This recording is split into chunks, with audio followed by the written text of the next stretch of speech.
চাঁদের সম্পর্কে তোমাদের প্রশ্ন করে, তাহলে মুসলমান তুমি যেন কোরআন থেকে চাঁদের সম্পর্কের উত্তর দিতে পারো। আকাশের চাঁদ, সেই চাঁদের আলোটা কেন কমানো হয়েছে, এই প্রশ্ন যদি তোমাকে করা হয়, তারও উত্তর কোরআন আমাকে শিখাই দিয়েছে। সেটা হলো কেন? আল্লাহ বলছেন চন্দ্র আর সূর্য দুইটার আলো সমান ছিল। وَجَعَلْنَا اللَّيْلَ وَالنَّهَارَ آيَتَيْنِ, দুটি আমার নিদর্শন সমান হবে। কিন্তু এই চাঁদের আলো যদি দিনের মতো হয়, তাহলে সেই মানুষগুলো ঘুমাতে পারবে, ডিউটি ঠিক মতো করতে পারবে না, পরের দিন কাজে যাইতে চাবে না, তার ঘরে তার সন্তান সন্ততি তার স্ত্রী না খেয়ে থাকবে। এই জন্য আল্লাহ পাক রব্বুল আলামিন বলছেন ফামাহাউনা আয়াতাল লাইল। আমার নবী সাল্লাল্লাহু আলাইহি ওয়াসাল্লাম যখন মদিনা মুনাওয়ারায় ইতালির 40 জন ক্যাথলিক, ইতালির 40 জন রোমান ক্যাথলিক নবীর কাছে এসেছিল নবীর দেশ দেখার জন্য। নবী করিম সাল্লাল্লাহু আলাইহি ওয়াসাল্লাম তিনি সাহাবায়ে কেরামকে বললেন, এই বড় বড় মানুষগুলো ইতালি থেকে এসেছে, তোমরা তাদেরকে একটা ভালো জায়গায় বসতে দাও। সাহাবায়ে কেরাম বললেন, ভালো জায়গা কোথায় পাবো? খেজুরের গাছের ছায়ায় বসাই। নবীজি বলছেন, না, মেহমান বড়, আসন বড় দাও। সুবহানাল্লাহ। আনজিলিন নাস আলা কদরি মানাজিলিহিম, যার সম্মান যত বড় তার চেহারা তত বড়, যার সম্মান যত বড় তার ইজ্জত তাকে তত বড় দিতে হবে। কাজেই নবী করিম সাল্লাল্লাহু আলাইহি ওয়াসাল্লাম বললেন, 40 জন রোমান ক্যাথলিক এসেছে, তাদেরকে ভালো জায়গায় বসতে দাও। সাহাবায়ে ইকরাম বলেন, হুজুর ভালো জায়গা, এর চেয়ে পাহাড়ের পাশে সূর্য ঢলে গেলে পরে যে ছায়া পড়ে, সেই ছায়া, ঠান্ডা ছায়ায় তাদেরকে বসতে দেই। নবীজি বলছেন, না, এর চেয়ে ভালো জায়গা। সাহাবায়ে ইকরাম দুবার নবীজি যখন নাকচ করে দেন, তখন আদব যে তারা নবীর কাছে অর্পণ করেন, আল্লাহু ওয়া রাসূলুহু আলাম, আল্লাহ ও আল্লাহর রাসূল ভালো জানেন। নবীজিকে তারা দায়িত্ব অর্পণ করে বলল, হুজুর 40 জন মেহমানের বসার জন্য খেজুর গাছের ছায়ার নিচে বসতে দিলাম, আপনি নাকচ করে দিলেন, মেহমানের মর্যাদা আরো বড়। আমরা পাহাড়ের পাশের ছায়া, এই গা ঘেঁষা ছায়ায় বসতে দিতে চাইলাম, আপনি বললেন না। নবী আপনি ভালো জানেন মেহমানকে কোথায় বসাবেন। এই বিশ্ব জগতের মহান নবী, আমার নবী শুধু বিশ্ব নবী না, আমার নবী হচ্ছেন মহান নবী। যেরকম সুবহানাল্লাহ, আমার নবী কি মহান নবী। এই বিশ্বের জন্য নবী শুধু নন, তিনি হচ্ছেন মহান নবী। ওমা আরসালনাকা ইল্লা রাহমাতাল লিল আলামিন। এর অর্থ বিশ্ব নয়, বিশ্ব সমূহ। কত কথা, বিশ্ব সমূহ। কাজেই আল্লাহ যেমন রব্বুল আলামিন, আল্লাহ কি শুধু বিশ্বের আল্লাহ না মহাবিশ্বের?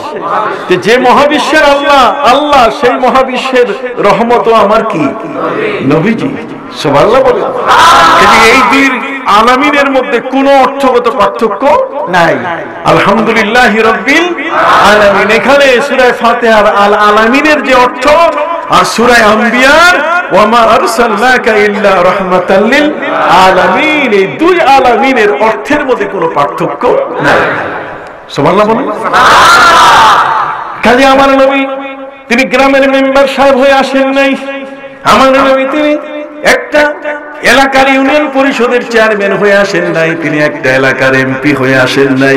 আমার নবী তিনি কোন একটা নির্ধারিত দেশের প্রধানমন্ত্রী হয়ে আসেন নাই, তিনি একটা দেশের মহামান্য প্রেসিডেন্ট হয়ে আসেন নাই, বরং সারা পৃথিবীর যত দেশ আছে, সমস্ত দেশের যত রাজা বাদশাহ, যত শাসক রয়েছে, শুধু তা নয়, বরং আল্লাহর সৃষ্টি জগতে 90,000 আলাম, গোটা জগতের যতদূর পর্যন্ত আল্লাহ পাক রব্বুল আলামিন আলামিনের ব্যাখ্যা করেছেন, আমার নবীকে ঠিক সেই পর্যন্ত রহমতুল লিল আলামিন বানাই দিয়েছেন। কাজে আমার নবীকে কোন অঞ্চলের সাথে, কোন এলাকার সাথে, কোন পৃথিবীর কোন একটা অংশের সাথে তাকে সীমাবদ্ধ করা যাবে না। আমি কি বুঝাতে পারছি? সেই মহান নবী কত বড় মহাজ্ঞানী। আমার নবী সাল্লাল্লাহু আলাইহি সাল্লামকে সাহাবায়ে کرام বললেন, হুজুর 40 জন রোমান ক্যাথলিক, ইতালির রোম থেকে যারা এসেছে, বাইজেন্টাইনের মানুষ, হেরাক্লিয়াসের দেশের মানুষ, ওরা এসেছে আপনার দেশে নবীজি, এদেরকে আপনি কোথায় বসতে দেবেন? আমরা তো দুটো জায়গা প্রস্তাব করলাম, আপনি নাকচ করলেন যে না, মেহমান অনেক বড়, জায়গা ভালো দাও। নবীজি বললেন ভালো জায়গা দেখো না, কোথায় ভালো জায়গা আমরা দেখি না। নবীজি বললেন বেলালকে ডাকো। হযরতে বেলাল দৌড়ে এলেন, নবীজিকে বললেন লাব্বাইকা ওয়া সাদাইকা ইয়া রাসূলুল্লাহ, হে আল্লাহর রাসূল, বেলাল আপনার দরবারে হাজির হয়েছে, হুজুর হুকুম করুন। নবীজি বলেন বেলাল, নিশ্চয়ই তোমার হাতে আমার মসজিদের চাবি আছে। রে বেলাল, নিশ্চয়ই তোমার হাতে আমার মসজিদের চাবি আছে। বেলাল চাবি দেখালেন, হুজুর এই চাবি। নবীজি বলছেন মসজিদে নববী, আমার মসজিদের তালা খুলে দাও, আর ওই 40 জন রোমান ক্যাথলিককে তোমরা আমার মসজিদের ভেতরে বসতে দাও। নবীর মসজিদের ভিতরে 40 জন রোমান ক্যাথলিক তারা প্রবেশ করছেন। তারা নিজেরা একে অপরের দিকে তাকিয়ে বলছেন, হায় রে, পৃথিবীর মধ্যে এত বড় মহানুভব, এত বড় উদার কোন মহান ব্যক্তি জগতে আছে কিনা। আমরা কোনদিন আমাদের গির্জার মধ্যে, চার্চের মধ্যে কোনদিন ইহুদিরা তাদের প্যাগোডায়, পৃথিবীর মধ্যে কোন হিন্দু তার মন্দিরে কখনো কোন মুসলমানকে বসতে দেয় নাই, কোন বিধর্মী কোন অন্য ধর্মের মানুষকে বসতে দেয় নাই। অথচ মুহাম্মদ সাল্লাল্লাহু আলাইহি ওয়াসাল্লাম এমন এক মহান রাসূল, যিনি মানুষকে সম্মান করেন, মানুষের মর্যাদাকে সবার উপরে প্রাধান্য দেন। তিনি পৃথিবীর সর্বোৎকৃষ্ট জায়গা মসজিদের মধ্যে তিনি আমাদেরকে আসন দিয়ে দিলেন। সুবহানাল্লাহ। নবীজি সাল্লাল্লাহু আলাইহি ওয়াসাল্লাম যখন তিনি তাদের সাথে সাক্ষাৎ করার জন্য মসজিদের ভেতরে গেলেন, 40 জন রোমান ক্যাথলিক তাদের সাথে কৌশল বিনিময় করলেন। নবীজি বললেন তোমরা কি জন্য আমার এখানে এসেছো বলো। তখন তারা বললেন হুজুর, আমরা এসেছি আপনি নাকি এমন একটা দেশ পরিচালনা করছেন যেই দেশের মধ্যে কোনো জেলখানা নাই, এমন একটা দেশ যেই দেশের মধ্যে ক্রিমিনাল নাই, যেই দেশের মধ্যে কোনো কুত্তা আসলাম নাই, গলাকাটা হাদিস নাই, সুব্রত বাইন নাই, যেই দেশের মধ্যে কোনো চোর নাই, ডাকাত নাই, বাটপার নাই, ঘুষখোর নাই, চাঁদাবাজ নাই, ধান্দাবাজ নাই। দুনিয়ার এমন একটি দেশ যেই দেশের মধ্যে যে বাতাসটা প্রবেশ করে সে বাতাসটাও পবিত্র হয়ে যায়। এমন একটা দেশ যেই দেশের মধ্যে শয়তান ঢুকলে দরবেশে পরিণত হয়ে যায়। এমন একটা দেশ, এমন একটা সুন্দর দেশকে দেখার জন্য আমরা এসেছি। প্রিয় নবী সাল্লাল্লাহু আলাইহি ওয়াসাল্লাম বলেন তোমাদের কিছু প্রশ্ন আছে। তারা বললেন প্রশ্ন তো এতগুলো, ঝুলি ভর্তি করে নিয়ে আসছে, ঝুলি ভর্তি করে, থলে ভর্তি করে আমরা প্রশ্ন নিয়ে এসেছি নবীজি, কিন্তু সব প্রশ্ন ভুলে গেছি, থলির মধ্যে একটাও নাই, সব পালায়ে গেছে। নবীজি বলছেন সালু আন্নি উজিবু লাকুম, তোমরা আমার কাছে প্রশ্ন করো, প্রশ্ন করো, তোমাদের সকল প্রশ্নের উত্তর আমি দিয়ে দেব। রোমান ক্যাথলিক 40 জন আগত মেহমান তারা বললেন নবীজি একটা প্রশ্ন মনে নাই। নবীজি বলছেন সময় দিলাম, মনে করো। তোমরা ভুলে গেলে কেন? তারা বলছে ভোলা ছাড়া উপায় নাই। পৃথিবীর মধ্যে কোন মুসলিম জগতের মধ্যে কাউকে এই ধরনের অন্য কোন ধর্মের মানুষকে তাদের গির্জায়, তাদের প্যাগোডায়, মন্দিরে জায়গা দিয়েছে ইতিহাস আমাদের জানা নাই। আর আজকে আপনি আমাদেরকে মসজিদ খুলে দিয়ে, বসতে দিয়ে আপনি বিশ্বের সকল মানুষের মাথার মধ্যে হ্যামারিং করেছেন, আপনি মাথার মগজ খুলে দিয়েছেন, খুলে দিয়েছেন। আপনি হলেন সেই নবী,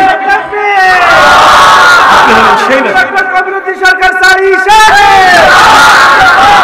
ভাইরা আমার নবী সাল্লাল্লাহু আলাইহি সাল্লাম তিনি তাদের মুখে শুনলেন, তারা বলে গেল হে নবী আপনি এমন, আপনি আমাদেরকে এখানে জায়গা দিয়েছেন।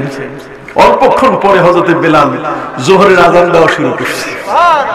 এখন যাবে কোথায়? ওরা আমার নবীকে জিজ্ঞাসা করে বসে, হুজুর তো বেলাল কি জানি কইতেছে, এটা আযান, আমরা এখন যাবো কোথায়? নবী এখানেই, নবীজি বলে এখানেই বসো, আমরা আমাদের ইবাদত করব, তোমরা তোমাদেরটা করো। সুবহানাল্লাহ। এত বড় উদার ইসলাম, ফ্লেক্সিবল ধর্ম। ইসলামের মধ্যে কোনো কাঠিন্যতা নাই, ইসলামের মধ্যে কোনো সংকীর্ণতা নাই। সংকীর্ণতার ঊর্ধ্বে আমরা না আই ঠেলাঠেলি করি, প্রতিবেশীর রাস্তা বন্ধ করি, অন্যের মেয়েটা, আমার মুসলিম ভাই তার ঘরের মধ্যে তার মেয়েটা বিয়ে দিতে সাহায্য করা দরকার, সেখানে বাধা দেই, আছে কিনা? আজ আমরা নষ্ট হয়ে গেছি। আমাদের আদব আখলাক, আমাদের চরিত্র, আমাদের ভাষা পরিভাষা, আমাদের চলাফেরা, উঠা বসা, উঠন বসন, কথ্য কথন, পঠ্য পাঠন সব নষ্ট হয়ে গেছে, একটাও ঠিক নেই। একটাও কি ঠিক নাই। নতুন করে আমাদেরকে আবার বায়াত হতে হবে, নতুন করে আবার কলেমা পড়ে আমাদেরকে আরো আমাদের ঈমানকে তাজা করতে হবে। কি বলেন ঠিক কিনা? নষ্ট হয়ে গেছে। এমনি করোনা ভাইরাস আসছে ধাক্কা, এটা এমনি, এটা সোজা ধাক্কা না, এটা কঠিন ভাবে ধাক্কা দিয়ে যাচ্ছে, আমরা টের পাচ্ছি না। বিকজ কারণটা হচ্ছে যে বাংলাদেশটা হলো অলিয়া উলিয়ার দেশ, ওদের চোখের পানিতে ভেজা। না হলে আজকে লন্ডনে আসার সময় আমার কথা হলো যে হুজুর ঘর থেকে বের হতে পারছি না, লকডাউন, পুরো লন্ডনে লকডাউন, প্রতিদিন 1700-1800 লোক মারা যাচ্ছে, আমেরিকায় 3 থেকে 4000 মানুষ প্রতিদিন মারা যাচ্ছে। আর আমার পত্রিকায় আসছে যে এই এতদিনের 257 দিনের মধ্যে কতক্ষণ না, হ্যাঁ কথা বলতে গেছে, এই সবচেয়ে কম মানুষ মারা গেছে আজকে। তাহলে এই যে দিনের দিন ভ্যাকসিন এসে গেছে, শুরু হয়ে যাবে কতক্ষণ না, আল্লাহর মেহেরবানি শুরু হয়ে যাবে, সরকার সজাগ। তো সব দিকে মিলাইয়া আজকে আমরা যে ভালো অবস্থানে আছি, এটা আল্লাহর মেহেরবানি না? একটু জিহ্বাটা খুলে বলেন না আলহামদুলিল্লাহ, আলহামদুলিল্লাহ। চিকিৎসার সামগ্রী, চিকিৎসার ঔষধ আজ আমাদের ঘরে চলে এসেছে। এটা শুধু প্রয়োগ হবে, এটা প্রয়োগ করার পরে ডাক্তার রেডি থাকবে যে এটা দেওয়ার পরে আবার কেউ বেহুশ হয় কিনা, এটা দেওয়ার পরে কোনো রিয়াকশন হয় কিনা, এটা দেওয়ার পরে কোনো খারাপ কোনো পরিস্থিতি হয় কি না। আমাদের রক্তের সাথে, বাংলাদেশের রক্ত তো আরেক রকম, এটা উজু গোসলের রক্ত। কি বলেন ঠিক কি? এটা ইমানদারের রক্ত, এই রক্ত ভিন্ন ধরনের। কাজে ইনশাআল্লাহ আমরা চিৎকাই ধরব না। ওই করোনা ভাইরাসের যে প্রতিষেধক আমাদের দেহে দেওয়া হবে, ইনশাআল্লাহ আমরা সেটা নিতে পারবো। আমাদের দেহের মধ্যে সেই শক্তি আছে। আল্লাহ কবুল করুন, সকলে বলুন আমিন। আরো বলুন। আসেন আমি মূল আলোচনায় যাই। যেটা আপনাদের কাছে আমি বলতে চেয়েছিলাম সেটা হলো আল ইয়াউমা আকমালতু লাকুম দীনাকুম ওয়া আতমামতু আলাইকুম নি'মাতি ওয়া রাদিতু লাকুমুল ইসলাম দীনা। আমার ইসলাম পরিপূর্ণ ধর্ম। নবীজি 40 জন রোমান ক্যাথলিক মসজিদে জায়গা দিলেন, জোহরের নামাজ হয়ে গেল। তিনি তাদেরকে নতুন করে প্রশ্ন করলেন, তোমাদের কাছে কিছু জানার আছে কিনা? ওরা বলছে আমরা তো আগেই উত্তর দিয়েছি। নবী বলেন কিছু জিজ্ঞাসা করো, না হলে পরে অর্ধেক পথে গিয়ে মনে হবে। তো তারা বলছে যে হুজুর বলেন তো, আকাশের চাঁদের গায়ে কালো দাগটা কিসের? আকাশের চাঁদের গায়ে কালো দাগটা কিসের? আমার নবীকে তারা প্রশ্ন করেছিল, নবীজি খাবার আগে নুন খায়, খাবার শেষে নুন খায় কেন? নবী করিম সাল্লাল্লাহু আলাইহি ওয়াসাল্লাম আরো অনেকগুলো প্রশ্ন তাকে করা হলো। নবীজি পবিত্র কোরআনের আয়াত তিনি তাদেরকে বলে দিলেন, ওয়াজআলনাল লাইলা ওয়ান নাহারা আয়াতাইন ফামাহাউনা আয়াতাল লাইলি ওয়াজআলনা আয়াতান নাহারি মুবসিরাতাল লিতাবতাগু ফাদলাম মির রাব্বিকুম ওয়া লিতা'লামু আদাদাস সিনিনা ওয়াল হিসাব। আমার নবী বলেন, শোনো তোমরা, চাঁদের গায়ে কালো দাগটা আমরা অনেকে জানি। সেখানে একজন বুড়িমা চরকায় সুতা কাটতেছে, অথচ আজ পর্যন্ত শাল, কম্বল, জাম্পার কিছুই পাইলাম না। এটা একটা মিথ্যাচার। নবীজি বলছেন ওই চাঁদের গায়ে যে কালো দাগটা, এটা হচ্ছে জিবরিল আমিনের ডানার আঘাতের দাগ। জিবরিল আমিনের 600 পর আছে। কত? 600 পর আছে।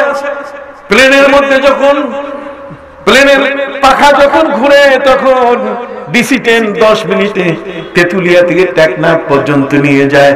জিবরিল আমিনকে যখন নবীজি ডাকেন, তখন সিদরাতুল মুনতাহা থেকে নবীর মদিনা মাহবতে জিবরিলের ল্যান্ডিং প্যালেস, নবীর মদিনায় আসতে চোখের পলক এতটুকু সময় লাগে না। জিবরিল আমিনের ডানা এই পর আল্লাহ তাআলা বলে দিলেন, না জিবরিল, আমার বান্দারা রাতের মধ্যে যদি ঘুমাইতে না পারে তাহলে আমার ওয়াদা ভঙ্গ হয়ে যাবে। আমি তো বলেছি ওয়াজআলনাল লাইলা লিবাসা ওয়াজআলনা নাওমাকুম সুবাতা। সুবহানাল্লাহ বলেন। রাতকে আমি তাদের জন্য পোশাক বানিয়ে দিয়েছি। যদি আমি রাতেই তৈরি করতে না পারি তাহলে পোশাক হবে কেমনে? এই জন্য আল্লাহ পাক রব্বুল আলামিন বলেন, আমি আমার এই পৃথিবীর বান্দাদের সাথে ওয়াদা করেছি ওদেরকে রাত দেব। রে জিবরিল, সূর্যের সাথে সাথে চন্দ্রের আলোটা সমান। কাজে আমার বান্দারা যদি রাত্রে ঘুমাইতে না পারে, রাত যদি না পায়, ওয়াদা খেলাফি হয়ে যাবে। রাত যদি না পায় তাহলে তারা পরের দিন কাজ করতে চাবে না। কথা বল না। এই জন্য তুমি এই চাঁদের আলোটা কমাও। এই চাঁদের আলো আমরা ল্যাম্পবাতি নিভাইতে যাইয়া আমরা ফু দেই। জিবরিল আমিন উনি শেষ পর্যন্ত কি করবেন? পাখা তো আর বলতে গেলে অন্য কোন পাখা, আর ওই যে নারিকেলের পাখা বা তালের পাখা তো আর পাবেন না, বরং তার নিজের ডানা, এই ডানা এই পাখা দিয়ে পর দিয়ে উনি এই চাঁদের আলোটা কমান শুরু করলেন। পবিত্র কোরআন বলছে ফামাহাউনা আয়াতাল লাইল, আমি রাতের আলোটা আমি কমিয়ে দিলাম, তবে সূর্যের আলোটাকে যথাযথ রেখে দিয়েছি। ওয়া জাআলনা আয়াতান নাহারে মুবসিরাতান, চোখের সাথে অ্যাডজাস্ট করে। কার সাথে? চোখের সাথে অ্যাডজাস্ট করে দিয়েছি, যাতে করে সে সুইর পাশা দিয়ে যেন সুতাটা ঠিক মতো ঢুকাইতে পারে। সোনামুখী সুইটা ঠিক মতো যেন দিতে পারে। দিনের বেলায় গার্মেন্টস সহ বিভিন্ন জায়গায় কাজ করতে পারে, গাড়িটা ঠিক মতো চালাইতে পারে, সাইকেলটা বাইকটা যেন ঠিক মতো চালাইতে পারে, চলতে যেন, আয় উপার্জন করতে যেন তার কোনো অসুবিধা না হয়। যদি আমি সূর্যের আলোটা কমাই দেই তাহলে সব ব্লাইন্ড হয়ে যাবে, সবগুলো অন্ধ হয়ে যাবে।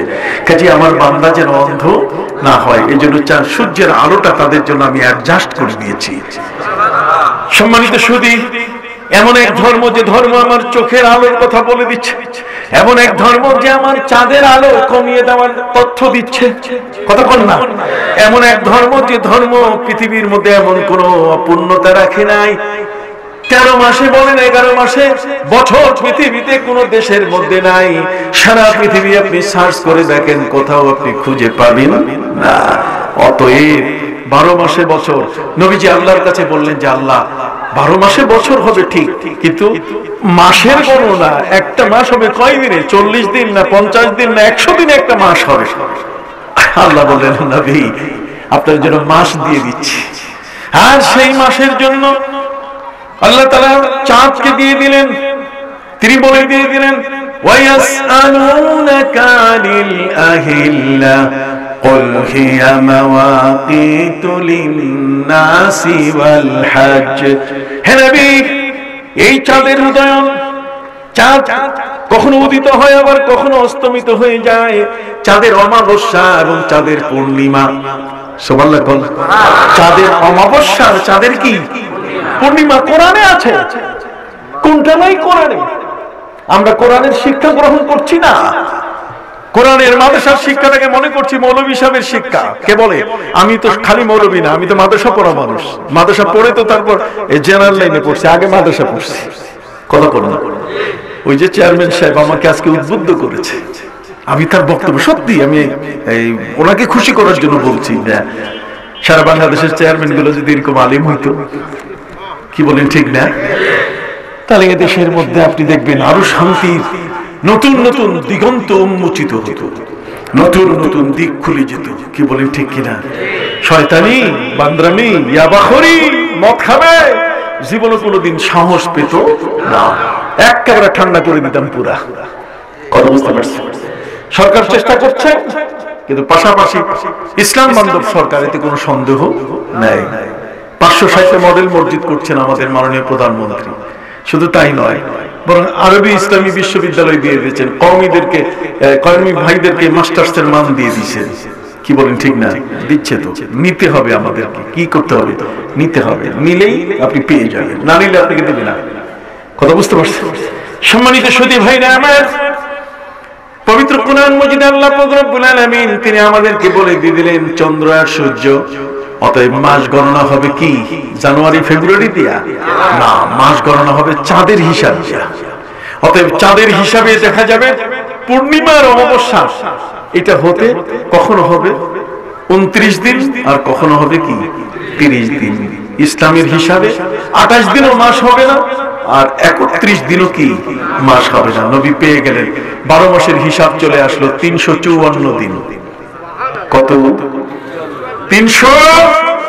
আবার বলেন 300 কত? 354 দিনে বছর। এবার আমার নবীজি আল্লাহর কাছে বললেন যে আল্লাহর মাসটাকে একটু ছোট করে দেন। মাসটা দিয়ে দিলেন আপনি 29 বা 30 দিনে, এই মাসটাকে একটু ছোট করে একটা সপ্তাহ বানাই দেন। আল্লাহ বলেন জান্নাবী বানাই দিচ্ছি। ইদা নুদিয়া লিস-সালাতি মিন ইয়াউমিল জুমআতি ফাসআউ ইলা যিকরিল্লাহি ওয়া দারুল বাই'। সুবহানাল্লাহ বলেন। জুমার দিন দিয়ে এক জুমা থেকে আরেক জুমার হিসাব 7 দিন আল্লাহ পাক রব্বুল আলামিন সপ্তাহের দিন দিয়ে দিলেন। সুবহানাল্লাহ। ইসলাম পরিপূর্ণ একটি ধর্ম, সবটাতেই আমার জীবনের জন্য যা দরকার সবকিছু দিয়েছে। আজকের জো বাইডেন বাইবেলের উপরে হাত রেখে উনি শপথ দিচ্ছেন, আসেন দেখি আমার ইসলামে আছে কিনা। কথা কর, কে শিখাইলো শপথ? রে যুবক বন্ধুরা, আসো কোরআনের পাশে, আসো তোমরা আমাদের পাশে। কথা বল না, কোরআন তোমাকে হেদায়েতের পথ দেখাবে। এই কোরআন হচ্ছে তোমাদের জন্য জীবনের সমান। এই কোরআনের শিক্ষা ফরজ করে দিয়েছে ইসলাম। কথা বল, তোমরা তোমাদের জীবনে, বাবা মাও যদি তোমাদেরকে এই কোরআন না পড়িয়ে থাকে, তোমাদের নিজস্ব দায়িত্বে কোরআন পড়ে নিতে হবে। কথা বল না, তোমার উপর নামাজ ফরজ, তোমার উপর নামাজ কি ফরজ। এই নামাজ পড়ার ফরজ কাজগুলো, এগুলো সামাল দিতে গেলে তোমার জন্য এই শিক্ষা প্রতিষ্ঠানে আসতেই হবে। সম্মানিত সুধী, এ কারণে আমরা যদি একটু লক্ষ্য করি তাহলে এখানে দেখতে পাবো কি চমৎকার। নবীজি ইন্তেকাল করলেন। আমার নবী কি করলেন? নবী ইন্তেকাল করার পরে 3 দিন পর্যন্ত তার দেহ মোবারক দাফন হয় নাই। কঠিন জটিলতা ছিল। মক্কার যারা নবীর সাথে হিজরত করে মদিনায় এসেছেন, মুহাজির সাহাবী, তাদের দাবি হলো নবীর জন্মভূমি হলো মক্কা, কাজী নবীর দেহ মোবারক মক্কায় নিয়ে যাব, নবীকে দাফন করব মক্কায় কাবা ঘরের সামনে। কথা বল। কিন্তু যারা মদিনায় তারা বলছে না, আমরা তো আনসার, আমরা কি, আমরা বাড়ি দিয়েছি, ঘর দিয়েছি, সবকিছু নবীকে দিয়েছি, জায়গা দিয়েছি, কাজী নবীজির দেহ মোবারক আমরা মক্কায় নিতে দিব, মদিনায় থাকবে।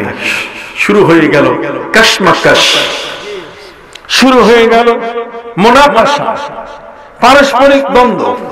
কথা বল না, এই পারস্পরিক দ্বন্দ্ব নিরসন হচ্ছে না। এর মধ্যে মাঝখানে সাথী নেতা, পাতি নেতা নাক জাগাইয়া বলা শুরু করলো যে মুহাম্মদ সাল্লাল্লাহু আলাইহি ওয়াসাল্লামের কবর হবে আমার বাড়ির সামনে।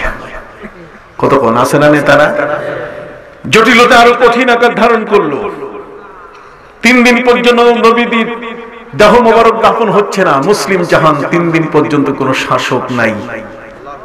কথা বল না, এই জটিলতা নিরসন হওয়া একান্ত দরকার। হযরত উমর রাদিয়াল্লাহু তাআলা মদিনায় সবাই মিলে মনে করছেন যে উমরই এবার খলিফা হবেন, নবীর পরে রাষ্ট্রের ক্ষমতার দায়িত্বে তিনি বসবেন।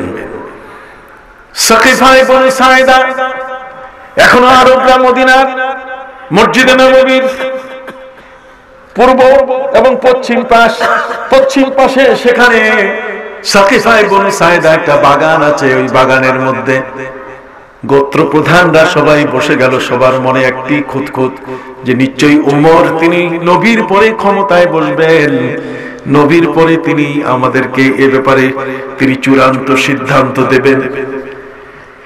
সাকিফা ইবনে সাইদা গোত্রপতিরা, নেতারা সবাই বসে গেছেন। হযরত আবু বকর, হযরত ওমর, হযরত উসমান, অন্যান্য সকলে সেখানে উপস্থিত। আকস্মিকভাবে হযরত ওমর নিজে খলিফা হওয়ার কথা ঘোষণা না করে তিনি আবু বকর সিদ্দিক রাদিয়াল্লাহু তাআলা আনহুর হাত ধরে বললেন যে আমি আপনার হাতে শপথ নিলাম, আপনি আমার শপথ বাক্য পড়েন, আপনি এখন মুসলিম জাহানের খলিফা, নবীর পরে আপনি খলিফা। হযরত ওমর রাদিয়াল্লাহু তাআলা আনহু আবু বকর সিদ্দিক রাদিয়াল্লাহু তাআলার হাতে হাত দিয়ে তিনি শপথ পড়ছেন। তিনি বললেন, এখন উপস্থিত সাকিফা ইবনে সাইদা, আজকে তোমরা যারা আছো কেমন আছো এটা উল্টা করবে, আমি যা করছি তোমরা সবাই করো। সবাই আবু বকর সিদ্দিকের হাতে হাত দিয়ে শপথ দিচ্ছেন। আবু বকর সিদ্দিক রাদিয়াল্লাহু বলছেন যে দেখেন আপনারা আমাকে এটা দিচ্ছেন কেন, আমি সিধা মানুষ, সোজা মানুষ, এগুলো বুঝি না। এই ক্ষমতার আসন এটা আমার নেওয়ার এক বিন্দু পরিমাণ লোভ নাই। কাজে হযরত ওমর, আপনি আমার থেকে শপথ নিয়েন না, বরং আমি আপনার কাছে শপথ নেই। উমর বলছেন অসম্ভব, আমি আপনাকে 3টা প্রশ্ন করব, উত্তর দেবেন। কয়টা? জোরে বলেন কয়টা? 3টা প্রশ্ন করব, 3টা প্রশ্নের উত্তর দেবেন। এক, আপনি যখন মক্কা থেকে নবীর সঙ্গী হয়ে হিজরত করে মদিনা মুনাওয়ারায় আসতেছেন, তখন 3 দিন 3 রাত আপনাকে থাকতে হয়েছে জাবালে সুরে। জাবালে সুরের মধ্যে আপনি ভয়ে কম্পিত ছিলেন, থরথর করে কাঁপছিলেন। আপনি বারবার আপনার মনের মধ্যে ভয় যে সুরাকা বোধহয় পিছনে ধাওয়া করে আসতেছে। আসলে সুরাকা ধাওয়া করে আসতেছিল।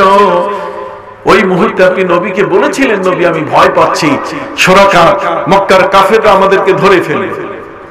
তখন পবিত্র কোরআনের আয়াত নাযিল হয়েছিল, وَثَانِيَ اثْنَيْنِ إِذْ هُمَا فِي الْغَارِ إِذْ يَقُولُ لِصَاحِبِهِ لَا تَحْزَنْ إِنَّ اللَّهَ مَعَنَا। সুবহানাল্লাহ। এখানে আল্লাহ বলেন ওয়াসানি ইসনাইন, দুইজনের দ্বিতীয় ব্যক্তি। হে নবী, যখন আপনি তাকে বলছিলেন ভয় করো না, আল্লাহ আমাদের সাথে আছেন, আল্লাহ সাথে আছেন, প্রমাণিত হয়ে গেছে। সেই গুহাটা হলো জমিন থেকে ৫,৫০০ কদম উপরে জাবালে সুর। আমি ওই জায়গায় উঠেছি, আমার বেশ কয়েকবার ওঠার সুযোগ হয়েছে, যেখানে আমার নবীজি এই বিপদের রাতে, কঠিন হিজরতের রাতে নবী করিম সাল্লাল্লাহু আলাইহি ওয়াসাল্লাম যেই পাহাড়ের গুহায়, যেখানে সাপ আবু বকর সিদ্দিককে আক্রমণ করেছিল, দংশন করেছিল, যেখানে কবুতরি ডিম পেড়ে দিয়েছিল, মাকড়সা জালি বুনে দিয়েছিল, যেখানে জালি বুনে দিয়েছিল মাকড়সা, আর কবুতরি কি ডিম পেড়েছিল, যেখানে মানুষের জ্ঞান ওই পর্যন্ত যেতে পারেনি। আল্লাহ মানুষকে জ্ঞান শূন্য করে দিয়েছেন। কাফেররা আশপাশে ঘুরেছে, এর দিকে লক্ষ্য করেছে, কিন্তু কখনো দেখতে পাইনি যে নিচে কে আছে। কথা বলেন। এখানে কোরআন বলছে, আবু বকর সিদ্দিক আপনি ছিলেন 2 জনের দ্বিতীয় জন। তারপর নবীর পরে আপনি দ্বিতীয়, তো আপনি দ্বিতীয়, তো নবীর পরে আপনি দ্বিতীয়, এই জন্য আপনার হাতে বায়াত নিচ্ছি। দেখছেন কি সুন্দর যুক্তি। এ হলো 1 নম্বর যুক্তি। হযরত ওমর রাদিয়াল্লাহু তাআলা জিজ্ঞাসা করেন, আবু বকর, নবীজি যখন অসুস্থ হয়েছিলেন, তখন নবীর এই অসুস্থ অবস্থায় ইমামতি করছেন কে? নবীজি তার নিজের পোস্টে, নিজের জায়গায় কাকে দাঁড়িয়ে তাকে ইমামতি করার সুযোগ দিয়েছেন? আপনি কয় ওয়াক্তের ইমামতি করছেন? আবু বকর সিদ্দিক বলছেন, এগুলো কি অত মনে আছে নাকি? কতক্ষণ না, অত কি মনে আছে? নবীর জায়গায় দাঁড়াইছি, কলিজা ফেটে গেছে যে নবী এখন নাই, নবী অসুস্থ।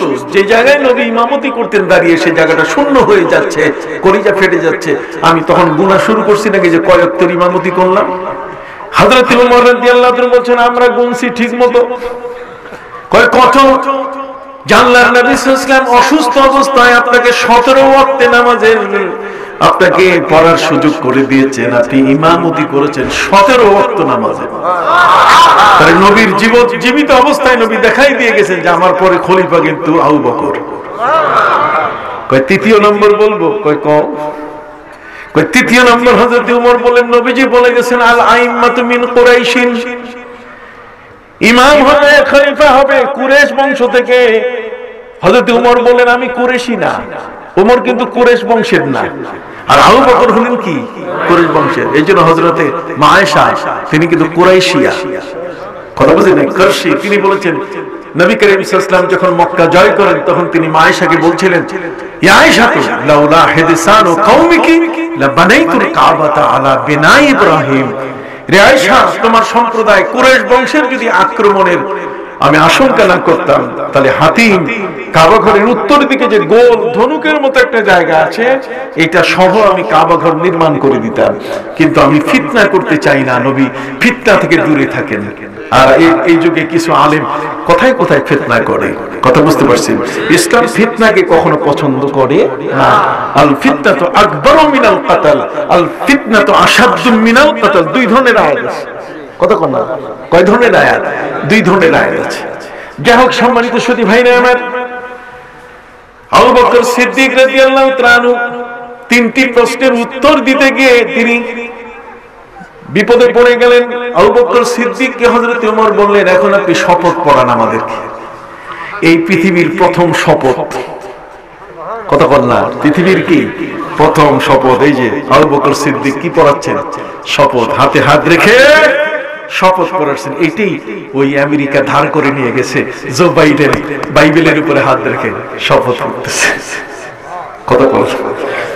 সাকিফা ইবনে সাইদা, হযরত আবু বকর সিদ্দিক রাদিয়াল্লাহু তাআলা আনহু তার হাতের উপরে হযরত ওমর সহ সাকিফা ইবনে সাইদার গোত্রপতিরা তারা যে বায়াত গ্রহণ করেছিলেন, শপথ করেছিলেন, এটাই হলো পৃথিবীর প্রথম শপথ, শপথ মঞ্চ। সুবহানাল্লাহ বলেন। অতএব সম্মানিত সুধী, পৃথিবীর মধ্যে এমন কোন বিষয় নাই যেটা কোরআনের মধ্যে খুঁজে পাওয়া যাবে না। এই জন্য আমি আপনাদের খেদমতে আরজ করতে চাই যে আপনারা কোরআনের পাশে আসবেন। আজকের জো বাইডেন সহ অন্যান্য যারা ক্ষমতার আসনে যারা বসে গেছেন, একজন চলে গেল, আরেকজন চেয়ারে কি বসলো। আমেরিকার নিয়ম কিন্তু এটা নয়। আমেরিকার নিয়ম হচ্ছে বিদায়ী প্রেসিডেন্ট নতুন প্রেসিডেন্টকে ওয়েলকাম জানাইয়া নিজে বসাই দিয়ে উপস্থিত থাকবেন, কিন্তু না, তার আগে সকালবেলায় চম্পট। কতক্ষণ না, ডোনাল্ড ট্রাম্প সকালবেলায় কি চম্পট, চলে গেছে। গণতন্ত্রকে তিনি আহত করেছেন। অথচ ইসলাম ভ্রাতৃত্ব চেয়েছে ডোনাল্ড ট্রাম্প, তার আগের ওবামা আমার ইরাক ধ্বংস করেছে, লিবিয়া ধ্বংস করে দিয়েছে। কথা বল না। আজ ডোনাল্ড ট্রাম্প গণতন্ত্রকে ধ্বংস করে দেওয়ার বিশাল পায়তারা করেছে গত 6 তারিখে। সম্মানিত সুধী, কিন্তু ইসলাম যেটা কথা বলেছে, ইয়া আইয়ুহান নাস ইন্না খালাকনাকুম মিন যাকারিন ওয়া উনসা ওয়া জাআলনাকুম শুউবান ওয়া কাবাইলা লিতাআরাফু ইন্না আকরামাকুম ইনদাল্লাহি আতকাকুম। বিশ্ব মুসলিমের ভ্রাতৃত্ব ইসলাম সৃষ্টি করেছে। ইসলাম একটা পরিপূর্ণ ধর্ম। আমার নবীজি যখন মদিনা রাষ্ট্র কায়েম করেন, তখন ইহুদি, খ্রিস্টান, বৌদ্ধ সবাই তার দেশের নাগরিক ছিল। কথা বল না। সবাইকে সাথে নিয়ে তিনি দেশ পরিচালনা করেছেন। অতএব আল্লাহ বলছেন, হে পৃথিবীর মানব সকল, ইন্না খালাকনাকুম মিন যাকারিন ওয়া উনসা, আমি তোমাদেরকে নারী এবং পুরুষে সৃষ্টি করেছি। তার মানে জাতিসংঘ, জোরে বলেন, জাতি, ইউনাইটেড নেশন। আমি সেখানে গেছি, আমেরিকা, নিউ ইয়র্ক।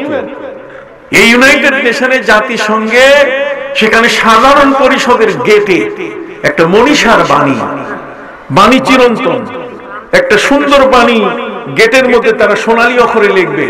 এই জন্য পৃথিবীর সমস্ত দেশগুলোতে তারা চিঠি লিখেছে। এই জাতিসংঘের মহাসচিব তখন ছিলেন বুট্টুস ঘালি। কে ছিলেন? বুট্টুস ঘালি। তারপরে এসেছেন কাফি আনান। কথা বল না। এরপরে এসেছেন বান কি মুন, বান কি মুন। এরপরে বর্তমান যিনি, সম্মানিত সুধী, বুট্টুস ঘালি। বুট্টুস ঘালি যখন ছিলেন এই জাতিসংঘের মহাসচিব, তখন তিনি সারা পৃথিবীর সমস্ত রাষ্ট্রপ্রধানের কাছে চিঠি লিখেছেন যে আপনারা একটা বাণী পাঠান সাধারণ পরিষদের তরুণদারে গেটের মধ্যে সোনালী অক্ষরে আমরা লিখব। সবাই যার যার বাণী পাঠাইছে, আর মুসলমান কোরআনের আয়াত পাঠাই দিছে। 100 জন বিচারক, কতজন? আপনি জানেন পৃথিবীতে কোথায় কি ঘটছে? আপনি পৃথিবী ভ্রমণ না করলে তো বুঝবেন না। পৃথিবীটা যদি চলাচল আপনার না থাকে, পৃথিবীতে যদি যাতায়াত না থাকে, তাহলে আপনি কিভাবে কি করবেন? এটা অসম্ভব ব্যাপার। সম্মানিত সুধী, আমার আল্লাহ তাআলা যাওয়ার সুযোগ করে দিয়েছেন আমেরিকার। প্রতি বছর যাই, প্যান্ডামিক সিচুয়েশনের কাছে যাইতে পারি না, নাহলে এই সময়টাতে তো আমি বাংলাদেশে থাকি না। কোথায়? আমেরিকায় থাকি, আমেরিকায় থাকি। আর কয়েকদিন পরেও আমি যাবো। এই অসুবিধার মধ্যে যেটা আমার মেয়ে এবং নাতনি সেখানে আছে, ওদের ওখানে আমাকে যেতে হবে। আমেরিকা ভিসা দিয়ে দিছে। বুঝতে পারছেন কথাটা? তারা জানে আমরা ওখানে ধর্ম প্রচার করি। আপনি ধর্ম প্রচার কেমনে করি আপনি জানেন? একটা মজার খবর, আমরা ইংলিশে ওদের কাছে এই ছোট ছোট লিফলেট ছাপাই নিয়ে যাই। কোথায়? ওই যে বললাম না শুরুতে, ইজহাব ইলা ফিরআউনা ইন্নাহু তাগা। ইসলাম প্রচার, নবী এবং রাসূলগণ বড় বড় জটিল এবং ঝুঁকিপূর্ণ জায়গায় ইসলাম প্রচার করেছেন। আমরা তো এখন সস্তা জায়গায় যাই, এমন জায়গায় ইসলাম প্রচার করে যাতে জীবনের উপরে কোনো ভয় নাই। মুসা নবী যখন ইসলাম প্রচার করছেন, তখন সাথে নিয়েছিলেন কাকে? ভাই হযরত হারুন। হযরত হারুন আলাইহিস সালামকে যখন নিয়েছেন, হারুন আলাইহিস সালাম জিজ্ঞাসা করছেন, তুমি আমারে নাও কেন? কয়, ভাই আমি তো তোতলা, আমার মুখের মধ্যে কথা বাজে। কথা বুঝে গেছে? কাজেই ওয়া হারুন আফসাহু মিন্নি, কোরআনে বলছে ওয়া আখি হারুন আমার হয় হারুন আফসাহু মিন্নি, আমার চেয়ে তার ভাষা আরো পরিষ্কার। কাজী ফেরাউনের মতো একটা রাষ্ট্রপ্রধান হোক না সে কবরস্থানের হাবিলদার, কিন্তু তারপরে তো সে একজন কি রাষ্ট্রপ্রধান। সে রাষ্ট্রপ্রধানের সামনে গিয়ে কথা বলতে গেলে পরিষ্কার কথা না বললে তো অসুবিধা। এখন দুইজনে যাচ্ছে আল্লাহ তাআলার কাছে। হযরত মুসা বলছেন যে আল্লাহ যাইতেছি, অনুমতি দেন। আল্লাহ বলছেন তো আমি তো যাইতেই বলছি, ইযহাব ইলা ফিরাউন ইন্নাহু তাগা, ফিরাউনের কাছে যাও, ধর্ম তার কাছে পৌঁছাতে হবে। ধর্ম নিজের কাছে ধরে রাখলে হবে না, এটা ব্রাহ্মণের ধর্ম নয় যে শুধু নিজে নিজে পড়বে, আর যদি কেউ শুনে কানের মধ্যে সীসা ঢেলে দেয়, তুমি শুনছো কেন? আর আমার কোরআন বলছে যে শুনতেই থাকবে, কোরআন শুনতেই থাকবে। ওয়াইজা কুরিয়াল কোরআন ফাসতামিউ লাহু ওয়ানসিতু লাআল্লাকুম তুরহামুন। কোরআন যতই শুনবে ততই রহম আসবে, ততই নাজিল হবে তোমাদের উপরে সাকিনা। সুবহানাল্লাহ। তখন ততই তোমাদের উপরে কি নাজিল হবে? সাকিনা নাজিল হবে, শান্তির বর্ষণ শুরু হয়ে যাবে, শিশির বিন্দু পৃথিবীতে আসা শুরু করবে। সুবহানাল্লাহ। সম্মানিত সুধী ভাইরা আমার, জগতের মধ্যে সমস্ত ব্যক্তি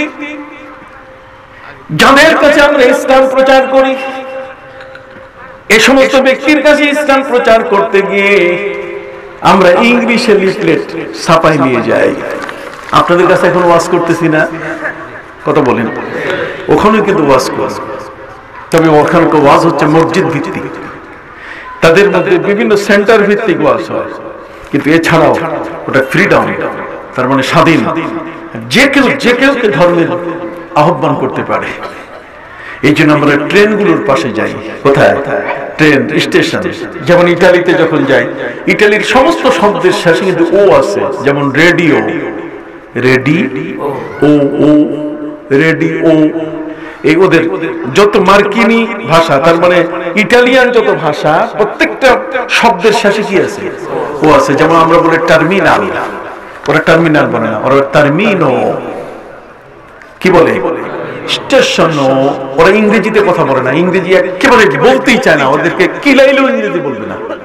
ওরা বলছে যে আমাদের ভাষার জন্ম আগে, কাজে ইংরেজি আমরা বলবো না, ওরা ইংরেজি বলে না।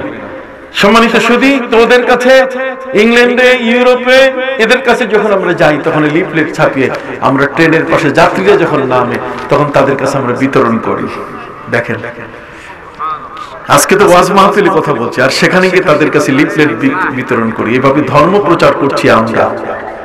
যেখানে যে পরিবেশ আছে, যেখানে যেভাবে ইসলাম মানুষের কাছে দেওয়া যায়, সেখানে আমাদের পকেটের মধ্যে ইয়ে থাকে, সিডি থাকে। এই এক একজনকে এই কোরআনের সিডি গুলো দিই, যাতে ঘরে ওরা সিডি গুলো আওয়াজ দিয়ে শুনে, যেন কোরআনের ট্রান্সলেশন এর ব্যাখ্যাগুলো শুনে তারা যেন কালেমা পড়ে। বাল্লিগু আন্নী ওয়ালাউ আয়া। আমার নবী বলছেন, একটা আয়াত যদি তোমার জানা থাকে এটা মানুষের কাছে পৌঁছায় দাও। ফালিউবাল্লিগিশ শাহিদুল গায়বা।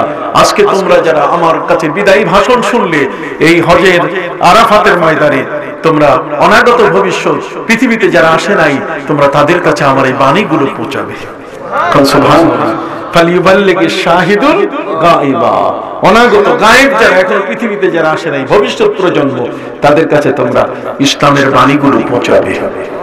সম্মানিত সুধী, এই জন্য আমি আমার ভাইদের খেদমতে আরজ করতে চাই, ওই জাতিসংঘের 100 জন বিচারক, ভাষাবিদ, ভাষা পণ্ডিত, সুরের লহরী, ব্যঞ্জনা এবং ভাষার উত্থান পতন, ভাষার উপর ভিত্তি করে যারা পাণ্ডিত্য অর্জন করেছেন, 100 জন বিজ্ঞানীর কাছে পৃথিবীর সকল দেশ থেকে মনীষার বাণী চিরন্তন। কথা বুঝতে পারছেন? ওই যে ইউনাইটেড নেশনস এর সাধারণ পরিষদের গেটে তারা সোনালী অক্ষরে লিখবে। কথা বুঝতে পারছেন? মুসলমান পবিত্র কোরআনের আয়াত পাঠাই দিছে। সে আয়াতটা হলো সূরা হুজুরাতের আয়াত, এমন একটা যে আয়াতটা সারা পৃথিবীর সমস্ত দেশ এবং মানুষকে যেন এক করে, ধর্ম বর্ণ নির্বিশেষে সবাই যেন এর ভিতরে থাকে। সুবহানাল্লাহ। পবিত্র কোরআনের এই আয়াতটা যখন তাদের কাছে গেল, যাওয়ার পরে তাদের মনীষার বাণী সবগুলো রিজেক্ট হয়ে গেল, বাতিল হয়ে গেল। কোরআনকে তারা রেখে দিল। 100 জন বিচারক তারা বলছে যে কোরআন অ্যাপ্রোপ্রিয়েট, কোরআন হচ্ছে গোটা এই জাতিসংঘের জন্য উপযুক্ত একটি আয়াত। সেটা কি? আসুন পবিত্র কোরআন মজিদ আল্লাহ বলেন, ইয়া আইয়ুহান নাসু ইন্না খালাকনাকুম মিন যাকারিন ওয়া উনসা। হে পৃথিবীর মানব সকল, মানব বলতে গেলে এখানে হিন্দু, বৌদ্ধ, খ্রিস্টান জাতিসংঘের ভিতরে চলে আসছে। সব ধর্মের মানুষ, সব বর্ণের মানুষ ইয়া আইয়ুহান নাসের মধ্যে চলে আসছে। সুবহানাল্লাহ বলেন। ইয়া আইয়ুহান নাসু ইন্না খালাকনাকুম মিন যাকারিন ওয়া উনসা। আমি তোমাদেরকে পুরুষ এবং নারীতে সৃষ্টি করেছি। হিন্দু বলেন, বৌদ্ধ বলেন, খ্রিস্টান বলেন, সব পুরুষ নারী আছে কিনা? তাহলে দেখেন সব। তারপরে আল্লাহ বলছেন ওয়াজআলনাকুম শুউবান ওয়া কাবাইলা লিতাআরাফু। আমি তোমাদেরকে পৃথিবীতে গুচ্ছ গ্রামের মতো এক একটা দেশে ভাগ ভাগ করে আমি তোমাদেরকে বসবাস করার সুযোগ করে দিয়েছি, লিতাআরাফু, যাতে এক অপরের সাথে তোমরা নিজেরা পরিচিত হতে পারো, তোমাদের মধ্যে যেন বন্ধুত্ব তৈরি হয়। বিশ্ব ভ্রাতৃত্ব বন্ধন তৈরি করতে এই পৃথিবীতে রাষ্ট্রগুলো আল্লাহ তাআলা ভাগ ভাগ করে পৃথিবীর প্রান্তে প্রান্তে সাজিয়ে দিয়েছেন, যাতে একটা দেশের সাথে আরেকটা দেশের যোগাযোগ, তাদের মধ্যে যেন বন্ধুত্ব তৈরি হয়। তাহলে দেখেন তো পবিত্র কোরআন কিভাবে বিশ্ব ভ্রাতৃত্ব প্রতিষ্ঠা করেছে। কি বলেন, ঠিক কিনা? সারা পৃথিবীর সকল দেশ জাতিসংঘের অধীনস্থ, সকল দেশ পবিত্র কোরআনের আয়াতের আওতাভুক্ত হয়ে গেল। আল্লাহ পাক রব্বুল আলামিন বলেন ইন্না আকরামাকুম ইনদাল্লাহি আতকাকুম। তোমাদের ভিতরে সবচেয়ে আল্লাহর কাছে সম্মানী সেই ব্যক্তি যার সততা আছে, তাকওয়া আছে, যার পরহেজগারি আছে। সুবহানাল্লাহ বলেন। তাহলে সততা, তাকওয়া, পরহেজগারি, তার মানে যে ন্যায়মান, সেই আল্লাহর কাছে কি মর্যাদার যোগ্য। অতএব পৃথিবীতে কেউ যদি কারোর উপর আক্রমণ করে, কেউ যদি কারোর উপরে কোন রকম অন্যায় করে, তাহলে সে আল্লাহর কাছে কখনো সমাদৃত হবে না। পবিত্র কোরআনের আয়াত ওরা গ্রহণ করলো এবং জাতিসংঘের সেই তোরণে সাধারণ পরিষদের গেটে সোনালী অক্ষর দিয়ে তারা লিখে দিল, দিস ইজ আওয়ার ইসলাম। এটাই হচ্ছে আমার ধর্ম। কথা কি বুঝতে পারছি? এই ধর্মটা আমাদেরকে শিখতে হবে। কি বলেন, ঠিক কিনা? যুবক, আজ তোমার ধর্ম ইসলাম জাতিসংঘের সেই সাধারণ পরিষদের গেটে সভা পায়। তোমার এই কোরআন, তোমার এই ধর্মটি আজকে ওই অমুসলিমরা তাদের দেশে নিজেরা তারা ব্যবহার করে আজকে তারা প্রশংসিত হচ্ছে। কি বলেন, ঠিক না? ওদের রাস্তার মধ্যে আপনি কলার ছলা পাবেন না, ওদের রাস্তার মধ্যে তারা অন্য কিছু পাবেন না যেটাতে মানুষের ক্ষতি হয়। নবী করিম সাল্লাল্লাহু আলাইহি ওয়াসাল্লাম বলেছেন যে ফলদার বৃক্ষের নিচে পেশাব করবে না, পেশাব পায়খানা করবে না। রাস্তার মধ্যে ইমাতাতুল আযা আনিত তারিক, রাস্তার মধ্যে তোমরা খবরদার কলার চোষা আর কমলা লেবুর কথা বুঝতে পারছেন? কিন্তু এই যে মুসলিম হিসেবে নবীর মহব্বত যার অন্তরের মধ্যে আছে, আবু বকর সিদ্দিকের ভালোবাসা যে রপ্ত করতে পেরেছে, মা খাদিজাতুল কুবরার অর্থ সম্পদ দিয়ে নবীকে ভালোবাসার এই বিষয়গুলো যে রপ্ত করেছে, সে কোনোদিন বাজে শব্দ দিয়ে তাদেরকে আহত করবে না। যাই হোক, সম্মানিত সুধী, আজকের এই সুন্দর মাহফিলটি যারা আয়োজন করেছেন, দিগদায়ের এই তালিমুল কোরআন খণ্ডলের হুজুর রহমতুল্লাহ আলাইহি নুরানি ও হাফিজিয়া মাদ্রাসার উদ্যোগে অনুষ্ঠিত আজকের এই মাহফিলটিতে শ্রদ্ধাভাজন উলামা ইকরাম বক্তব্য রেখেছেন। আমিও সুযোগ হলো আজকে আপনাদের মাঝে আসা। আমাকে আল্লাহ যতটুকু সুযোগ করে দিলেন, নামাজ পড়বেন তাকওয়া আসবে, রোজা রাখবেন তাকওয়া আসবে। কি বলেন, ঠিক কিনা? আপনি ইবাদত বন্দেগী করবেন না আর আপনি মুত্তাকি হয়ে যাবেন, আর আপনি পীর মাশায়েখের সমালোচনা করবেন যারা আল্লাহ দিন ছাড়েন না, ইশরাক ছাড়েন না, যারা চাশতের নামাজ ছাড়েন না, কথা বল না, যারা তাহাজ্জুদ ছাড়েন না, আর তাদের সাথে আপনি টক্কর দেন, তার মানে আদার ব্যাপারী হয়ে জাহাজের খবর নেওয়া। কি বলেন, ঠিক না? এই সমস্ত বক্তাদের নাম চিনি। আমরা চাচ্ছি যে এরা যেন কোন ক্রমে মাঠে ময়দানে কাউকে যেন বেইজ্জতি করতে না পারে।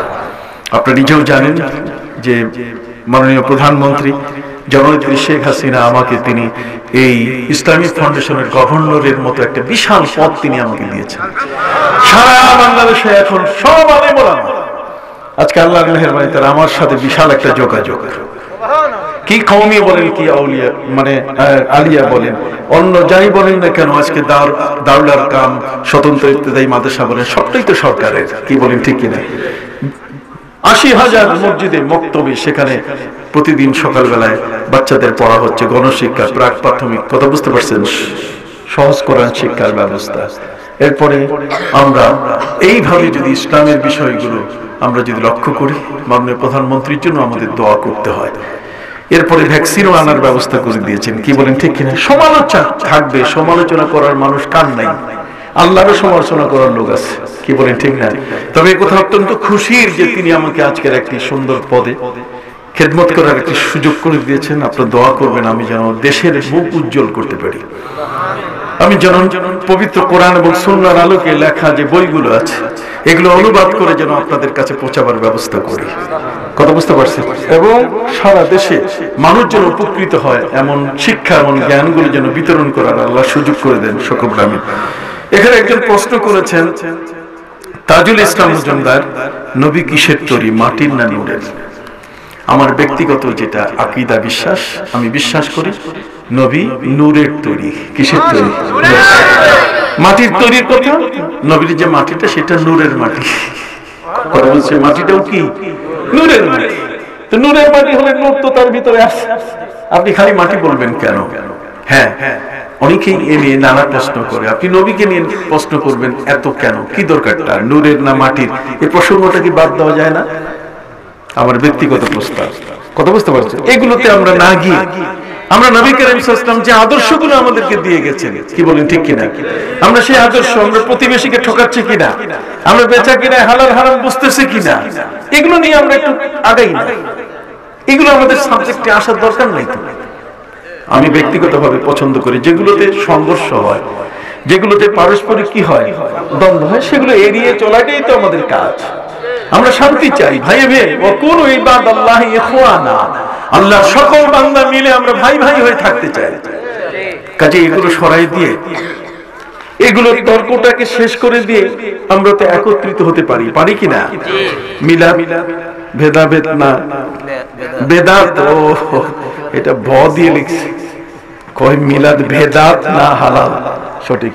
মিলাদ বেদাত হবে কেমনে? আপনি মিলাদটা বেদাত বলেন, যে মিলাদ শব্দটা বেদাত বলতে চান, তো মিলাদ শব্দটা বেদাত যদি হয়, থুয়ে দেন এক পকেটে। এই যে আমার পকেট আছে 4টা, একটা পকেটের মধ্যে থুয়ে দিই, ওটা পরে বাইর করব। যে সময়কালে এই মিলাদ শব্দটা ছিল না, আরেকটা শব্দ ব্যবহার হয়েছে, সেটা হলো মৌলুদ। কি? মৌলুদ শরীফ। আমরা মৌলুদ শরীফ পড়েছি পবিত্র কোরআনের মধ্যে, 2টা আয়াতের মধ্যে আল্লাহ বলছেন ওয়া আলাল মাউলুদি লাহু রিজকুহুন্না ওয়া কিসওয়াতুহুন্না। আরেকটা আয়াতের মধ্যে বলছেন লা ইয়াজজি ওয়ালিদুন আও ওয়ালাদি ওয়ালা মাউলুদুন হুয়া জাযিন আও ওয়ালিদিহি শাইয়া। তো মৌলুদ শব্দ আছে, তো মৌলুদ হচ্ছে নবজাতক। নবী করিম সাল্লাল্লাহু আলাইহি ওয়াসাল্লামের তার জীবন বৃত্তান্ত জানতে বাধা কোথায়, কি বলেন ঠিক কিনা? এগুলো শাব্দিক দ্বন্দ্ব। ইমাম তিরমিজি রাহমাতুল্লাহ আলাইহি তিনি নিজে শিরোনাম লিখেছেন বাবু মা জা ফি মিলাদিন নবী সাল্লাল্লাহু আলাইহি ওয়াসাল্লাম। নবীর মিলাদুন নবী শব্দটাই তিনি লিখেছেন তার জামে তিরমিজি শরীফের হাদিস গ্রন্থে। সিয়াসেত তার 6খানা হাদিস আছে, সহিহ মুসলিম, বুখারী ও তিরমিজি, আবু দাউদ, ইবনে মাজাহ, নাসাই, কথা কর না। তাহলে এই যে 6খানা সিয়াসেত তার হাদিসের মধ্যে একখানা হচ্ছে জামে তিরমিজি। জামে তিরমিজির লেখক আবু ইসা আত-তাবারজাত আল-বাগদাদি রাহমাতুল্লাহি আলাইহি, তার উস্তাদ হলেন ইমাম বুখারী, আর ইমাম বুখারীর উস্তাদ হলেন ইমাম তিরমিজি। দুইজনই, একজন শাগির্দ একজন উস্তাদ, একজন শাগির্দ একজন কি উস্তাদ, বিপরীতমুখী। বড় মাপের আলিম ইমাম তিরমিজি, 4.5 লক্ষ হাদিস মুখস্থ ছিল। তিনি মিলাদুন নবী কইলেন, এটা কি পছন্দ হয় না? আপনি কোত্থেকে বাইরেছেন? আপনি বাইরে হলেন কোত্থেকে? এইগুলো দ্বন্দ্ব করবেন না। মিলাদ হচ্ছে ইলমে তাসাউফ, কথা কর না। মিলাদ হচ্ছে কি তাসাউফ, এটা ইলমে ফিকহ না। ফিকহের আইন দিয়ে এটাকে আপনি ধরবেন না। এটা আধ্যাত্মিক জগতের, ভালোবাসার জগতের একটা জিনিস, কথা বল না। ভালোবাসার জগৎ, ভালোবাসার জগতে হযরত ওয়াইস কারনী তার 32টা দাঁত ভেঙে ফেলেছে। এখানে শরীয়ত নাই, কথা বল না। এখানে শরীয়ত স্টপ হয়ে গেছে, শরীয়ত এখানে বন্ধ হয়ে গেছে। শরীয়তের এখানে কোনো ভূমিকা নাই। শরীয়তের মাপকাঠিতে এটা আপনি বুঝতে পারবেন না। নবীর মহব্বত, নবীকে ভালোবেসেছে উহুদ পাহাড়, এটা শরীয়তের কোন জায়গায় ফেলাবেন? এটা কথা কন। নবীজি বলছেন জাবাল উহুদ ইউহিব্বুনা ওয়া নুহিব্বু, উহুদ পাহাড় আমাদেরকে ভালোবেসেছে, আমরা উহুদকে ভালোবেসেছি। আর উহুদ নবীকে ভালোবেসেছে, প্রমাণ কি? প্রমাণ তো আপনি শুধু উহুদকে দেখেন, আর আমি তো উহুদের ভিতরে ঢুকছি, আমার ভাই শহীদ নুরুল ইসলাম ফারুকী সাহেব, দুইজনে মিলে মদিনা শরীফে গেলাম আমরা। আমার বাড়ি মৌলানা নুরুল ইসলাম ফারুকের বাড়ি মাত্র 3 মাইল দূর। এই তাকে শহীদ করে দেওয়ার পরে তার গলাটা যখন কেটে ফেলে আমি তাকে গোসল দিয়েছি, গোসল আমি দিয়েছি তাকে। আমি তার একান্ত খুব পাশের মানুষ, আমার মাকে সে মা বলে ডাকত। আমরা এক ঘরে বড় হয়েছি, কথা বুঝতে পারছি। দুইজনে গেছি নবীর আশেক হয়ে, যে নবীজি এখানে গেছেন বকরির দুধ খাইতে, দুইজনে মিলে বকরির দুধ কিনে খাইলাম আমরা, কাঁচা দুধ কিনে খাইলাম। ভিতরে গেলাম, যাওয়ার পর দেখি কোন জায়গাটাতে নবীর দান মোবারক শহীদ হয়েছে, জায়গাটাতে যাই। সেখানে গেলাম, যাওয়ার পরে দেখলাম অবাক কাণ্ড। নবী করিম সাল্লাল্লাহু আলাইহি ওয়াসাল্লামের দান মোবারকের উপরে যখন তীর মারা হয় তখন নবীজি পড়ে গেছিলেন, যে এই পড়ে যাওয়ার পরে মাথা মোবারকটা যে উহুদের পাথরের উপরে পড়েছে, সেখানে এখনো নবীজির মাথা মোবারকের গোলাকার দাগটা এখন লাগা আছে। এই উহুদ পাহাড় আমার নবী সাল্লাল্লাহু আলাইহি ওয়াসাল্লামের জন্য ফোমের বালিশ হয়ে গেছিল, ফোমের বিছানা হয়ে গেছিল। নবী তাতে কষ্ট পান নাই, নবী আহত হন নাই। হযরত নবী ইউনূস যখন তিনি এই পানির মধ্যে, দরিয়ার মধ্যে তিনি লাফিয়ে পড়লেন, পবিত্র কোরআন মজিদে আল্লাহ বলেন ওয়াজান্নুন ইয যাহাবা মুগাদিবা। তোমরা জান্নুন, মাছওয়ালা নবীর জীবনী পড়ো।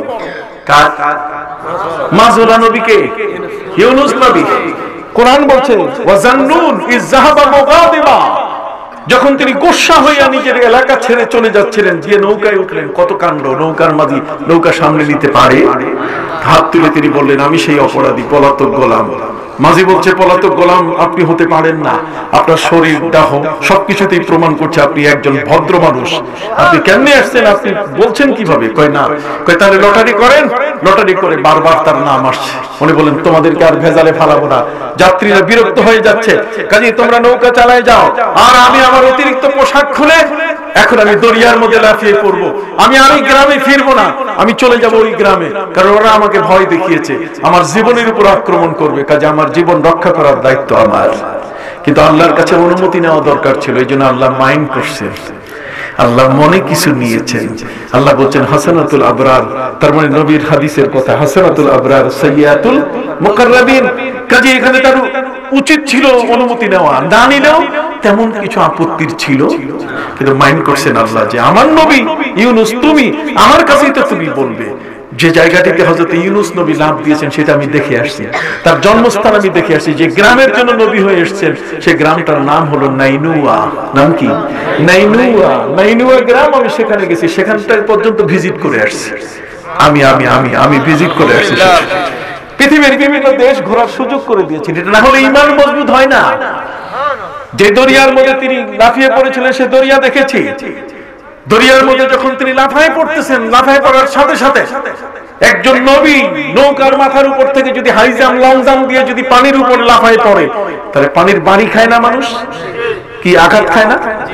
এই আঘাতে যেন নবী ইউনূস আহত না হন, এই জন্যই আল্লাহ তাআলা তিনি তিমি মাছকে বলেন ইয়াহুদ, রে হুদ, তিমি মাছ তুমি আমার নবীকে ধরো, তোমার মুখের মধ্যে ধরো, যাতে পানিতে বাড়ি না খায়। সুবহানাল্লাহ কইবেন না? ইউনূস নবীর চেয়ে কি আমার নবীর মর্যাদা কম? তাহলে ইউনূস নবী পানিতে যেন আঘাত না পায়, এই জন্য যদি দরিয়ার মধ্যে একটা তিমি মাছ আল্লাহ পাঠায় দিতে পারেন, তাহলে আমার নবী সাল্লাল্লাহু আলাইহি ওয়াসাল্লাম যখন উহুদের উপরে তিনি দাঁতের উপরে তীরের আঘাত খেয়ে যখন পড়ে যাচ্ছেন, তখন কি উহুদ পাহাড় তাকে আরো ধাক্কা দিবে? এই জন্য ফোমের মতো হয়ে গেছে। হযরত নবী ইউনূস আলাইহিস সালামকে মাছ, তিমি মাছ মুখে নেওয়ার সাথে সাথে, একটা তিমি মাছ যার প্রতিদিনের খাবার লাগে প্রায় 15 টন খাবার, গোটা দরিয়ার পৃথিবীর মধ্যে যতগুলো দরিয়া আছে আপনারা সব দরিয়া দেখেন নাই, আমি দেখছি। আটলান্টিক দেখেছি, তারপরে নর্থ সি, উত্তর প্রশান্ত মহাসাগর দেখেছি, প্যাসিফিক দেখেছি, যার পানিগুলো দেখলে কলিজার মধ্যে ভয় চলে আসবে। বঙ্গোপসাগর তো দেখছি, ভারত সাগর তো দেখছি, অ্যাথেন্স দেখছি, ভূমধ্য সাগর যেটা তুরস্কের পাশে এই ইতালির সাথে লাগানো, এগুলো সবই দেখেছি কম বেশি। ডেড সি, মরা সাগর সহ এগুলো সবগুলি দেখার সুযোগ হয়েছে। সম্মানিত শুধু ভাইরা আমার, হযরত নবী ইউনূস আলাইহিস সালাম কে মাছ যখন, তিমি মাছ, এই পৃথিবীর সমস্ত সাগরগুলো পরিসংখ্যান করে যারা মৎস্য বিজ্ঞানী তারা বলেছেন যে প্রায় 15 লক্ষ তিমি মাছ এই সাগরগুলোতে আছে। এই 15 লক্ষ তিমি মাছ, এক একটা তিমি মাছ এটা সারাদিনের খাবার লাগে 15 টন। তাহলে এগুলোকেও আল্লাহ বাঁচায় রাখতেছেন না? খালি আপনি এই খাবার নাই, এই জন্য ছেলে জন্ম যাতে না নেয়, মেয়ে যাতে জন্ম না নেয়, কথা কর না, পরিবার পরিকল্পনা সব ওই দিকে আপনি দৌড়াইতেছেন। কি বলেন ঠিক কিনা? আল্লাহ বলছেন ওয়ালা তাকতুলু আওলাদাকুম খাশিয়াতা ইমলাক, খবরদার খাবার ভয় তোমার সন্তানদেরকে তুমি হত্যা করো না। নাহনু নারযুকুকুম ওয়া ইয়্যাকুম, আমি তাদেরকেও রিজিক দেই, তোমাদেরকেও রিজিক দেই। ইন্না কাতলাহুম কানা খিতান কাবীরা, তাদেরকে এইভাবে মায়ের গর্ভে ধ্বংস করা, এইভাবে ভ্রূণ নষ্ট করা, এটা হচ্ছে জঘন্যতম একটি হত্যা। মা মিন নাসমাতিন কায়নাতিন ইলা ইয়াউমিল কিয়ামা ইল্লা ওয়াহিয়া কায়না, যেটাকে তুমি আসতে বাধা দেবে সেগুলো পৃথিবীতে আসবেই, এটাকে ঠেকাবার ক্ষমতা কারো নাই। জাফাল কলম বিমা আনতা লাকিন, যেখানে কলম শুকিয়ে গেছে এটা আসবেই, এটা পৃথিবীতে কেউ ঠেকাতে পারবে না। অনেক কথা, অনেক কথা, আমি যেদিকে যাব সেদিকে একটা সাগর, এবং ওই সাগরের দিকে ঠেলে দিলে আমি ফিরে আসতে পারবো না। হযরত নবী ইউনূস আলাইহিস সালাম মাছের পেটে, মাছের মুখে যখন, তখন মাছ মনে করছে যে আমি এখন খাপুস ঘুপুস করে খাবো, আধার পেয়েছি, আধার পেয়েছি। আমার আল্লাহ বললেন ইয়া হতো ইন্নী লাম আজআলহু লাকা রিজকা, আমি কিন্তু আমার নবীকে তোমার জন্য রিজিক বানাই, বাল জাআলতু বাতনাকি মাসজুনা, বরং আমি তোমার পেটটাকে আমি জেলখানা, জিন্দারখানা বানাইছি। মাছের উপর আল্লাহর আদেশ আসলো, মাছ এখন হজম করতে পারে না। হযরত ইউনূস নবী মাছের পেটে ফি যুলুমাতিন সালাস, তিনটা অন্ধকার, মাছের পেটের অন্ধকার, অমাবস্যার অন্ধকার, পানির অন্ধকার, তিন অন্ধকারের মধ্যে নবী ইউনূস, তিনি মনে করেছিলেন আমি ইহকালে নাই, পরকালে চলে আসছি, আমি মারা গেছি। কিন্তু পায়ে ছিল বাতের ব্যথা, একটু পরে পা যখন সোজা করতেছেন ব্যথায় দেখে পা সোজা হয়ে গেছে। উনি চিন্তা করলেন আমি তো মরি নাই, আমি তো বেঁচে আছি, যেহেতু বেঁচে আছি কাজে আল্লাহর ইবাদত আমার থেকে বাতিল হয় নাই। কাজেই তিনি আল্লাহর কাছে বললেন ইয়া রব ইন্নী ইত্তাখাযতু বাতনাল হুত মাসজিদা মা লাম ইত্তাখাযু আহাদুম মিনান নাস, হে আমার রব আমি এখনো বেঁচে আছি, কাজে আমি মাছের পেটটাকে আমি মসজিদ বানাইয়া নামাজ শুরু করলাম। আমার মতো পৃথিবীতে আর কেউ কোনোদিন মাছের পেটে বন্দীও হবে না, আর কখনো নামাজও পড়বে না। মূল এখানে ইস্তেশহাদ, এখানে উদ্ধার করার যে অংশটা, ইস্তেশহাদ দলিল গ্রহণের যে অংশটা, সেটা হলো যে ইউনূস নবীকে যদি আল্লাহ পানির বাড়ি থেকে রক্ষা করার জন্য মাছের মুখটা রেডি করে দেন, তাহলে আমার নবী উহুদের উপরে পড়ে যাচ্ছেন, দান্দানের উপরে তীর আঘাত করার কারণে সেখানে তিনি ঠাস করে পড়ে যাবেন, এটা না, বরং তিনি পড়ে গেছেন কিন্তু উহুদ পাহাড় তাকে ফোমের বালিশের মতো, ফোমের বিছানার মতো তার জন্য নরম হয়ে গেছে।